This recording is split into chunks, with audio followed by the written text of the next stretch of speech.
সব সাধনার শেষে শ্রীরামকৃষ্ণ পাশে। ধর্মকথা শুনিবারে কত লোক আসে, তাহার মধুর কথা করিয়া শ্রবণ। ভাবে কর্ণে হলো বুঝিয়া অমৃত বর্ষণ। ফুল ফুটলে ভ্রমর আপনিই চোটে, ফুল ফুটলে ভ্রমর আপনিই এসে চোটে। শ্রীরামকৃষ্ণ যখন যেভাবে সাধনা করে সিদ্ধ হতেন, তখন সেই ভাবের কত সাধক তাঁর কাছে এসে যেত। সব সাধনা শেষ হওয়ার পর কত বড় বড় সাধক পণ্ডিত তাঁর কাছে ভগবানের কথা শোনার জন্য আসতে লাগলো। ভগবানকে পেতে চান এমন বহু বয়স্ক লোক এলেন। স্কুল কলেজের ছেলেরাও অনেকে এলো। ছেলেদের শ্রীরামকৃষ্ণ খুব ভালোবাসতেন। তারা ফুলের মতো পবিত্র কিনা।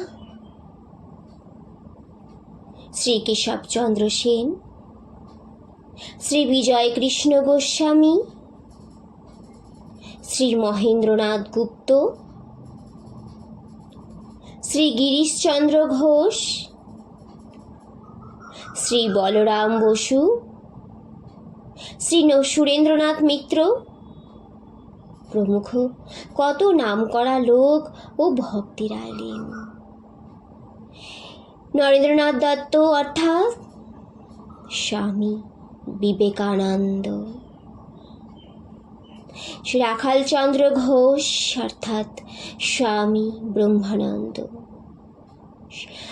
শরৎচন্দ্র চক্রবর্তী অর্থাৎ স্বামী শারদানন্দ প্রমুখ স্কুল কলেজের ছেলেরা এলেন।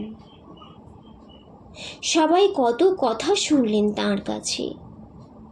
শ্রী মহেন্দ্রনাথ গুপ্ত তো সেসব কথা পড়ে লিখে শ্রী শ্রী রামকৃষ্ণ কথামৃত নামে 5 খণ্ড বই প্রকাশ করলেন।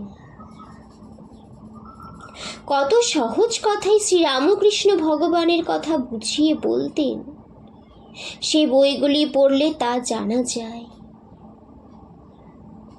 নরেন্দ্রনাথ প্রমুখ ছোকরা ভক্তেরা পরে সন্ন্যাসী হয়ে সারা জগতে শ্রীরামকৃষ্ণের কথা প্রচার করে গিয়েছেন।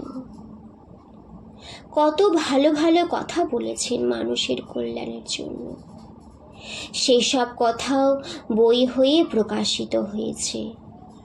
স্বামী বিবেকানন্দের সব কথাই শ্রীরামকৃষ্ণের কাছে শোনা কথা। শ্রীরামকৃষ্ণের একজন গৃহী ভক্ত শ্রী অক্ষয় কুমার সেন রামায়ণ মহাভারতের মতো করে পদ্মে শ্রীরামকৃষ্ণের জীবনী লিখেছেন। শ্রীরামকৃষ্ণের সন্ন্যাসী শিষ্য স্বামী শারদানন্দ শ্রীরামকৃষ্ণের জীবনী শ্রী শ্রীরামকৃষ্ণ লীলা প্রসঙ্গ লিখেছেন। এসব বই থেকে তার কথা আজ আমরা জানতে পারছি। শ্রীরামকৃষ্ণ তিনি বলতেন, ঈশ্বর লাভই মনুষ্য জীবনের উদ্দেশ্য।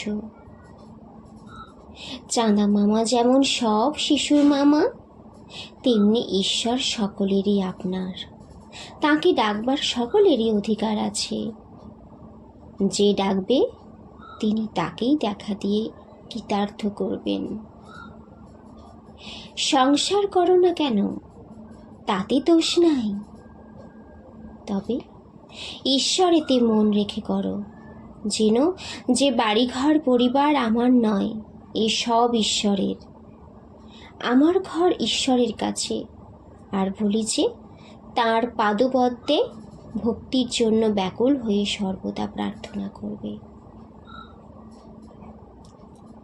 সব কাজ করবে, কিন্তু মন ঈশ্বরেতে রাখবে। স্ত্রী পুত্র বাপ মা সকলকে নিয়ে থাকবে ও সেবা করবে, যেন কত আপনার লোক, কিন্তু মনে জানবে যে তারা তোমার কেউ নয়। এক হাতে কর্ম করো আর এক হাতে ঈশ্বরকে ধরে থাকো। কর্ম শেষ হলে দুই হাতেই ঈশ্বরকে ধরবে। বড়লোকের বাড়ির ঝি চাকর কাজ করবার সময় ভাবে সবই মনিবের কার্য, নিজের কিছুই নয়। তেমনি সংসারে থেকে কাজ করতে করতে মনে করবে সবই তাঁর কাজ, নিজের বলতে কিছুই নাই। তাকে ভালোবাসলে বিবেক বৈরাগ্য আপনিই আসে।